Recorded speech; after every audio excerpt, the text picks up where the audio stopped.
বাংলাদেশ বিনির্মাণে বৈষম্য দূর করতে বারবার রাজপথে নেমেছে ইসলামী আন্দোলন বাংলাদেশ। দুপুরে রাজধানী পল্টন মোড়ে জুলাই গণঅভ্যুত্থান দিবসের সমাবেশে একথা বলেছেন ইসলামী আন্দোলন বাংলাদেশের আমির মুফতি সৈয়দ মোহাম্মদ রেজাউল করিম। তিনি অভিযোগ করেছেন, ইসলাম বিদ্বেষী চক্র ইসলাম ধ্বংস করতে চায়, বিদেশিদের গোলামিতে মাথা নত করবে না ইসলামী আন্দোলন।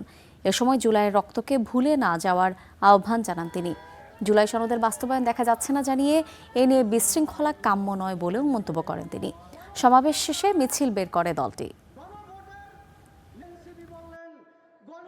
দেশ পরিচালনা করেছিল, তাদের নির্দেশে আমাদের বাংলাদেশের মানুষগুলোকে, আমাদের উদীয়মান ভবিষ্যৎ প্রজন্ম সন্তানগুলোকে, আমাদের হাফেজ আলেম ছেলেদেরকে, বিভিন্ন পর্যায়ে ছোট বাচ্চাদেরকেও তারা এই নির্মম হত্যাযজ্ঞ থেকে তারা কিন্তু ফেরে নাই।